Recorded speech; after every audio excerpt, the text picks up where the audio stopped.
చాలని పరిస్థితి ఉంది ఇవాళ. బాంబే నుంచి తెచ్చుకుంటున్నారు, ఎక్కడెక్కడ చెన్నై నుంచి తెచ్చుకుంటున్నారు. ఈ పరిస్థితి. సో టాలెంట్ డెవలప్ అవ్వాలి. సో టాలెంట్ స్కూల్ పెట్టాలి, కొత్త టాలెంట్ని ఎంకరేజ్ చేయాలి, నేర్పించాలి. బెటర్ టాలెంట్ వస్తుంది. ఇప్పుడు అవసరం లేని వాళ్ళని కూడా తెచ్చిపెట్టుకుంటున్నాం, అది తప్పు. సార్ నిన్న బాలకృష్ణని నిర్మాతలు వెళ్ళి కలిశారు, ఇండస్ట్రీ సమస్యలు వివరించారు. అయితే బాలకృష్ణ మాట్లాడుతూ వాళ్ళతో ఒక మాట అన్నారంట, స్టార్ హీరోలంతా 2-3 ఏళ్ళకు ఒక సినిమా చేయడం కాదు, ఇండస్ట్రీ బతకాలంటే కనీసం ఏడాదికి ఒక 3-4 సినిమాలు చేయాలి, నేను చెయ్యట్లేదా అని అన్నారంట.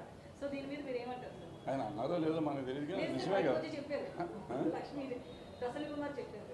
ఓకే, ఆయన చెప్తే ఆయన చెప్పిన దాన్ని ఆయన చెప్పుకుంటారు అని అనుకుని చెప్పాలంటే అది నేను రోజు చెప్పేది. ఇప్పుడు గతంలో ఈ 10 years బ్యాక్ వెళ్ళామంటే మనం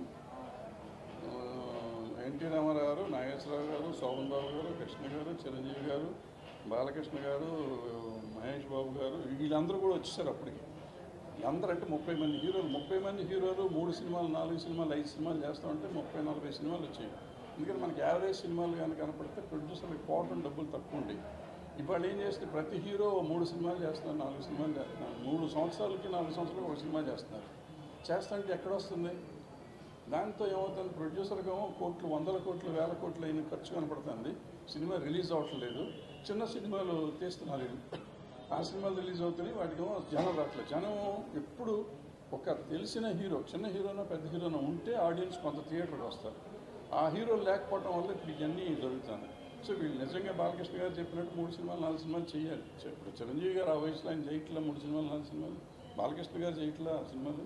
ఇట్లా చేయాలి, అందరూ చేయాలి, చేస్తే బాగుంటుంది. కానీ వాళ్ళకి నిండిపోయింది. ఇప్పుడు ఎన్టీ రామారావు గారు, చిరంజీవి గారు ఫర్ ఎగ్జాంపుల్ తీసుకున్నాం. చిరంజీవి గారు ఒక 10 years బ్యాక్ వరకు ఆయన దగ్గర అప్పటికే 200 సినిమాలు 100 సినిమాలు చేసేసినట్టు. ఆయన సంపాదించిన సంపాదన మొత్తం ఈ సంవత్సరంలో చేస్తున్న ఒక సినిమా రెమ్యునరేషన్ కంటే ఎక్కువ.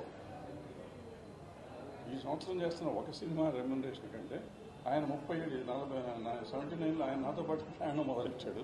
సో అది ఒక 20 ఏళ్ళు, ఇది ఒక 25 ఏళ్ళు, 50 ఏళ్లలో ఆయన లాస్ట్ 35 yearsలో సంపాదించింది కంటే ఇప్పుడు చేస్తున్న ఒక సినిమా రెమ్యునరేషన్ ఎక్కువ వస్తుంది. అది